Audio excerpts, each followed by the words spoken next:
ഒഡീഷയിലെ ഗഞ്ചം ജില്ലയിൽ കന്നുകാലി കടത്തുകാരെന്ന് ആരോപിച്ച് 2 ദളിതരെ ക്രൂരമായി പീഡിപ്പിക്കുകയും പുല്ല് തീറ്റിപ്പിക്കുകയും ചെയ്ത സംഭവത്തിൽ 8 പേർ അറസ്റ്റിലായി. സംഭവത്തിൽ രാജ്യവ്യാപക പ്രതിഷേധം ഉയർന്നതിനെ തുടർന്നാണ് പോലീസ് കേസെടുത്തത്. സിംഗപ്പൂർ സ്വദേശികളായ ബാബുല നായിക്, ബുലു നായിക് എന്നിവരെയാണ് ഹീനമായ പീഡനത്തിന് ഇരയാക്കിയത്. ബജ്രംഗ് ദൾ പ്രവർത്തകരാണ് അക്രമികളെന്ന് അഖിലേന്ത്യാ കിസാൻ മസ്ദൂർ സഭ ആരോപിച്ചു. ഒഡീഷ ഗഞ്ചമിലെ ഖരിഗുമ ഗ്രാമത്തിൽ ഇക്കഴിഞ്ഞ ഞായറാഴ്ചയാണ് സംഭവം. ഒരു പശുവിനെയും 2 കാലിക്കിടാങ്ങളെയും പെട്ടി ഓട്ടോറിക്ഷയിൽ കയറ്റി വരുന്നതിനിടെയാണ് ബാബുലയും ബുലുവും ആക്രമിക്കപ്പെട്ടത്. പശു സംരക്ഷകർ എന്ന് സ്വയം അവകാശപ്പെട്ട് വണ്ടി തടഞ്ഞു നിർത്തിയ സംഘം പശുക്കളെ കടത്താൻ ശ്രമിച്ചു എന്നാരോപിച്ച് 30,000 രൂപ പിഴയായി ആവശ്യപ്പെട്ടു. പശു സംരക്ഷകർക്ക് ഗുണ്ടാപിരിവ് നൽകാൻ വിസമ്മതിച്ചപ്പോൾ ബാബുലയെയും ബുലുവിനെയും വണ്ടിയിൽ നിന്ന് വലിച്ചിറക്കി ക്രൂരമായി മർദ്ദിച്ചു. പാതിമുടി വടിച്ചു കളഞ്ഞു, മുട്ടിലിഴയിപ്പിച്ചു. വെള്ളം ചോദിച്ചപ്പോൾ അഴുക്കുചാലയിലെ മലിനജലം കുടിപ്പിച്ചു, പുല്ല് തീറ്റിപ്പിച്ചു.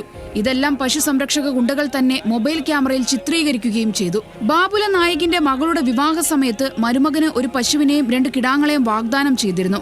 എന്നാൽ 1 കൊല്ലമായിട്ടും അത് നൽകാനായിരുന്നില്ല. ഒടുവിൽ കുറച്ച് പണം നീക്കിയിരിപ്പായപ്പോൾ ഹരിപ്പൂരിൽ പോയി 6,300 രൂപയ്ക്ക് ഒരു പശുവിനെയും 7,800 രൂപയ്ക്ക് 2 കിടാങ്ങളെയും വാങ്ങി. വൈകിയ വിവാഹ സമ്മാനം മകൾക്കും മരുമകനും നൽകാൻ സുഹൃത്തിനൊപ്പം പോകും വഴിയായിരുന്നു ആക്രമണം. ക്രൂരപീഡനത്തിന്റെ വീഡിയോ ദൃശ്യങ്ങൾ പുറത്തു വന്നതോടെ സാമൂഹിക മാധ്യമങ്ങളിൽ രാജ്യവ്യാപക പ്രതിഷേധമുയർന്നു.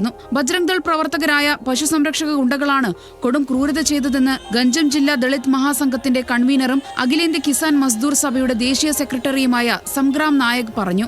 ബജ്രംഗ് ദൾ ഇത് നിഷേധിച്ചു. രാജ്യത്ത് ജാതി വിവേചനം നിലനിൽക്കുന്നു എന്ന വസ്തുത നിഷേധിക്കുന്നവർ ഇത് കാണണമെന്ന് ലോക്സഭാ പ്രതിപക്ഷ നേതാവ് രാഹുൽ ഗാന്ധി എക്സിൽ എഴുതി. BJP ഭരിക്കുന്ന സംസ്ഥാനങ്ങളിൽ ഇത്തരം സംഭവങ്ങൾ സാധാരണമായിക്കൊണ്ടിരിക്കുകയാണ് രാഹുൽ ഗാന്ധി ആരോപിച്ചു. ഒഡീഷയിൽ നടക്കുന്ന ഇത്തരം 100 കണക്കിന് സംഭവങ്ങളിൽ ചിലത് മാത്രമാണ് ഇതുപോലെ പുറത്തുവരുന്നതെന്ന് ദളിത് മഹാസംഘം നേതാവ് സംഗ്രാം നായക് പറഞ്ഞു. പ്രതിഷേധം വ്യാപകമായതോടെ പോലീസ് ഇടപെട്ട് കേസെടുത്തു. 8 പേർ അറസ്റ്റിലായെന്ന് ഗഞ്ചം ജില്ലാ പോലീസ് മേധാവി അറിയിച്ചു.